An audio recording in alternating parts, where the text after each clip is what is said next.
Students, आज हम chapter number 8 पढ़ेंगे important Indian personalities. Identify this person. ये व्यक्ति कौन है? ये है APJ Abdul Kalam. Which office did he hold in the government? तो वो प्रेसिडेंट के पद पे थे गवर्नमेंट में। And national student day set to be celebrated on his birthday. तो उनके जन्म दिवस को नेशनल स्टूडेंट डे की तरह मनाना निश्चित किया गया है। तो वह दिन कब है? वह डेट कौन सी है? तो वह डेट है 15 अक्टूबर। We have learn that India is a country with rich culture and heritage. तो हम जानते हैं कि हमारे देश का कल्चर और हेरिटेज बहुत ही प्रचुर मात्रा में है। Now we will learn about the people of India who have helped to shape the country into what it is today. तो कुछ लोग ऐसे हैं जो कि हमारे देश को जिन्होंने शेप दिया है, जैसा आज हमारा देश है, उनका उसमें बहुत बड़ा योगदान है। अशोका द ग्रेट किंग्स इसमें सबसे पहले हैं। Was one of the greatest kings of ancient India. वो प्राचीन भारत के बहुत ही महान राजा थे। He was the emperor of the Mauryan dynasty. Maurya साम्राज्य के वो शासक थे। When Ashoka became the king he waged many wars and added many kingdom to his already large empire.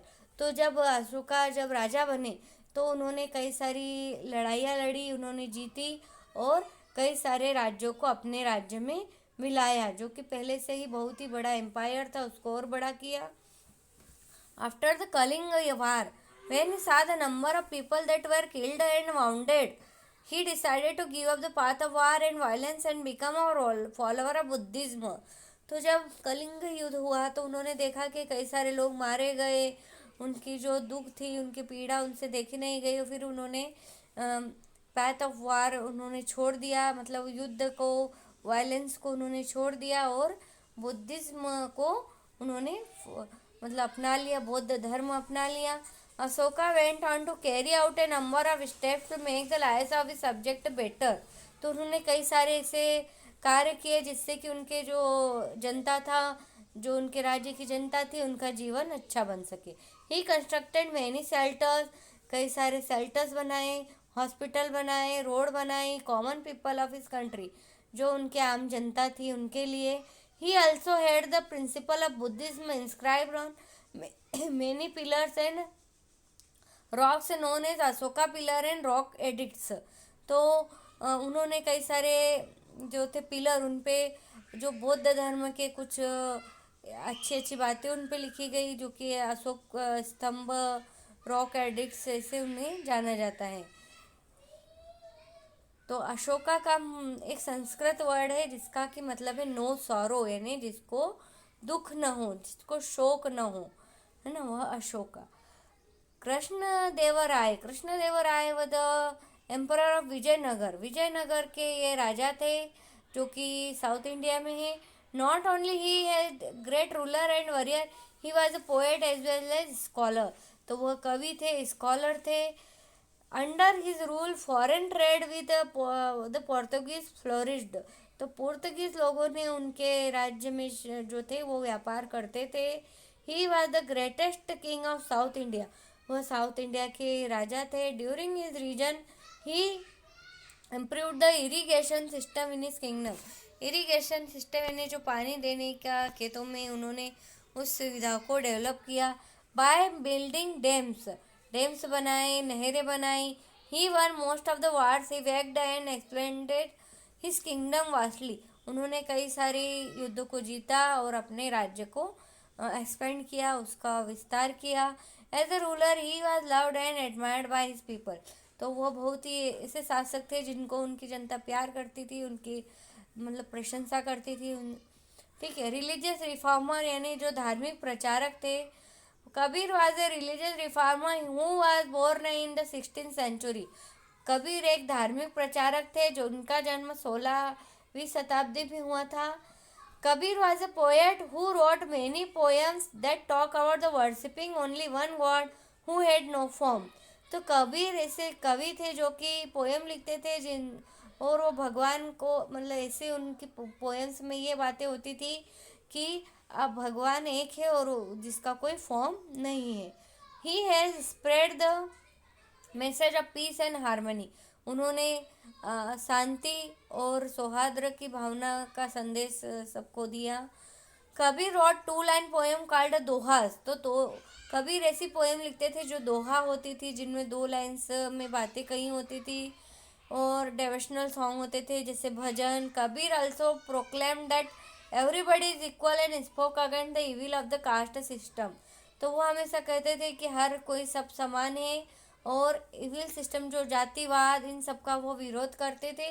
यहाँ पे अशोक स्तंभ के बारे में, बुद्धिज्म में टीचिंग, ये सब इनके ऊपर लिखा हुआ है। आप इंटरनेट पे जाके इसके बारे में और जानकारी ले सकते हैं। Find out a very popular legend tell us how Kabir was born and how he died. तो कबीर के बारे में कि यह एक हिंदू परिवार में इनका जन्म हुआ था, परंतु इनका पालन पोषण मुस्लिम परिवार में हुआ। Mirabai was a Rajput princess born in Mewar. तो मीराबाई एक राजपूत राजकुमारी थी जिनका कि मेवाड़ में जन्म हुआ, which is located in present day Rajasthan, जो कि अभी राजस्थान में है। She was a devoted follower of lord Krishna. वह भगवान कृष्ण की भक्त थी। She spread the message of prem bhakti और डिवाइन लव। तो वह प्रेम भक्ति और दिव्य प्रेम का संदेश देती थी। Meera spend most of her time praying and singing devotional song dedicated to Lord Krishna. तो वह अपना ज़्यादातर समय भगवान कृष्ण की प्रार्थना में, उनके लिए भजन गाने में बिताती थी। This song became famous as bhajan. तो ये सब भजन के रूप में फेमस हुए। She wrote hundreds of song that express her love and devotion to Krishna. तो उन्होंने कई सारे सॉन्ग ऐसे लिखे, सैकड़ों ऐसे सॉन्ग लिखे जिसमें उनका प्रेम जो है भगवान कृष्ण के प्रति प्रकट होता है। साइंटिस्ट जो वैज्ञानिक थे, Aryabhata was one of the most well-known figure in the field of astronomy and mathematics। तो आर्यभट्ट बहुत ही जाने माने मैथमेटिक्स थे, एस्ट्रोनॉमर थे। He wrote many books on this subject। उन्होंने कई सारी बुक्स लिखी इसके ऊपर। He talked about many important concepts of mathematics and also about the movement of planet and stars। तो उन्होंने कई सारे गणित के ऊपर पुस्तकें लिखी और प्लैनेट स्टार्स के बारे में लिखा। ही believe that the moon the earth satellite. तो वो मानते थे कि जो मून है वो अर्थ का सैटेलाइट है, उपग्रह है, एंड मूव्स अराउंड द अर्थ, और वो धरती के आसपास घूमता है। मैनी सेंचुरीज लेटर, कई शताब्दियों बाद, when India launch the first satellite, जब भारत ने अपना पहला सैटेलाइट उपग्रह छोड़ा, it was named after Aryabhata. इसका नाम आर्यभट्ट रखा गया। He is believed to have developed the concept of zero. उन्होंने ही जीरो का आविष्कार किया, मतलब डेवलप किया उन्होंने। Charak contributed significantly to the field of medicine in ancient India. तो चरक जो थे उन्होंने औषधि बनाते थे वो। He was paid a lot of attention to patient and condition in which they lived, as he believe that it could influence their treatment. तो उन्होंने कई सारे कंडीशन से बताए कि कैसे रहना चाहिए, है ना, और उन्होंने इस अपने ट्रीटमेंट में ये सब चीज़ें लाई। He is also credited with being the first physician. तो वो फर्स्ट फिजिशियन बने। थ्योरी ऑफ डाइजेशन, यानी डाइजेशन सिस्टम कैसे होना चाहिए। Charaka also studied the human body and its organ and had some knowledge of genetics। तो उन्होंने human body का भी अध्ययन किया और जेनेटिक्स के बारे में भी उन्हें नॉलेज था। सोशल रिफॉर्मर यानी सामाजिक जो कार्य करता थे। Raja Ram Mohan Roy was a great Indian social reformer. Raja Ram Mohan Roy एक ग्रेट सोशल रिफॉर्मर थे। ही वॉज बोर्न ऑन 22 मई 1772। उनका जन्म 22 मई 1772 में हुआ। He spoke for the abolition of various social evils such as child marriage and sati. तो उन्होंने कई सारे ऐसे सामाजिक कुरीतियाँ थी जिनका कि उन्होंने विरोध किया, जैसे कि बाल विवाह, सती प्रथा। ही believed that it is only through education that people will stop this cruel practices. तो उनका ऐसा मानना था कि सिर्फ शिक्षा के द्वारा ही इस तरह की कुरीतियाँ खत्म हो सकती है। He wrote many books and articles on this issue. तो उन्होंने कई सारी बुक्स भी लिखी इन इश्यूज के ऊपर। Raja Ram Mohan Roy along with Dwarkanath Tagore founded the Brahmo Samaj इन कोलकाता। तो राजा राम मोहन राय ने द्वारकानाथ टैगोर के साथ ब्रह्म समाज की स्थापना की और 27 सितंबर 1833 को उनका निधन हो गया। राजा राम मोहन राय का यहाँ पिक्चर देख सकते हैं।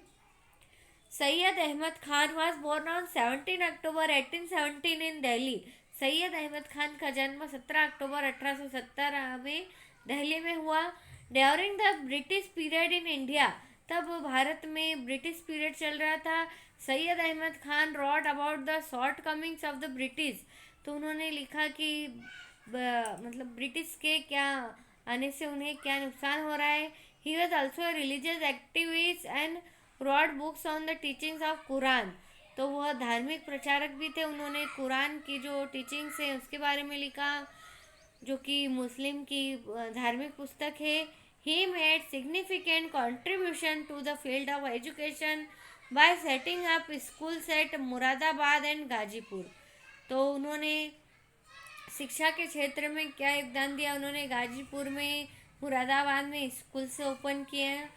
He was also the founder of the Scientific Society and the Aligarh Muslim University and scientific society का भी उन्होंने फाउंडर्स में उन्होंने स्थापना की उनकी।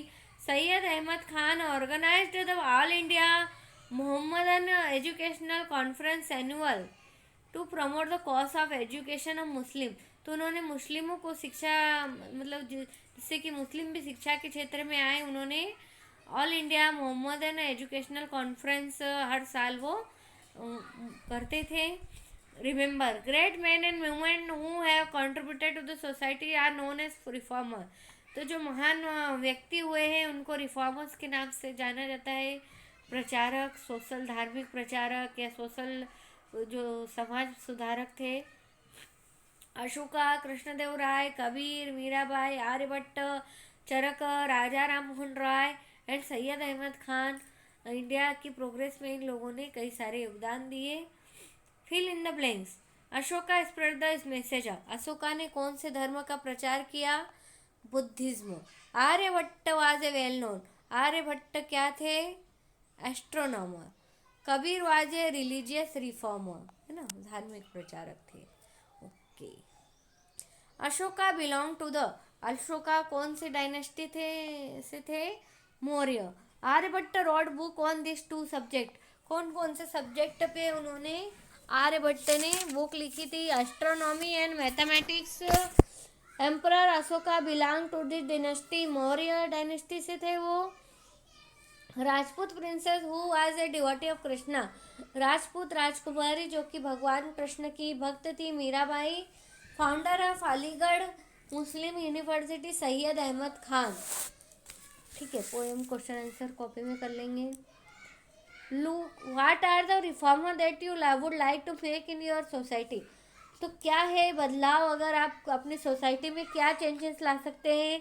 तो जैसे कि सोशल रिफॉर्मर्स में किया है, आप जातिवाद या फिर कुछ कुरीतियाँ चली आ रही हैं उनको आप ख़त्म कर सकते हैं।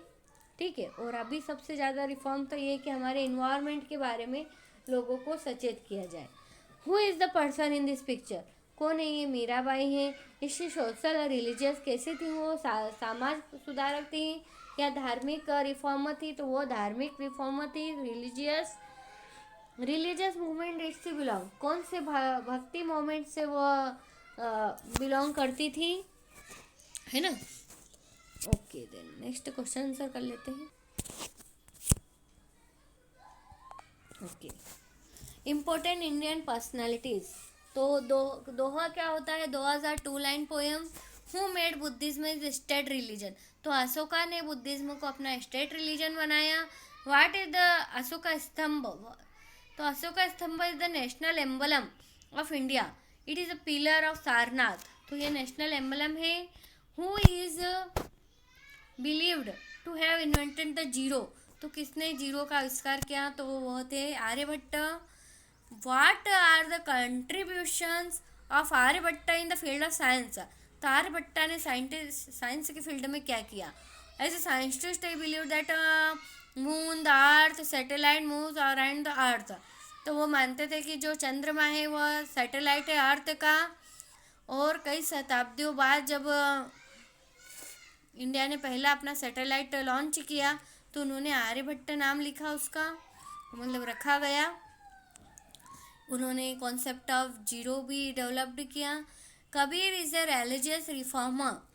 तो आपको बताना है कैसे, मतलब उनको जस्टिफाई करना है। Kabir was a religious reformer who was born in 16th century में उनका जन्म हुआ। Kabir is a religious who wrote many poem, कई सारी कविता लिखी। तो उन्होंने सिर्फ एक भगवान को पूजना चाहिए, उनका कोई फॉर्म नहीं है। He also spread the message of peace and harmony. उन्होंने शांति सौहार्द की भावना का भी मैसेज दिया है। Okay then, thank you.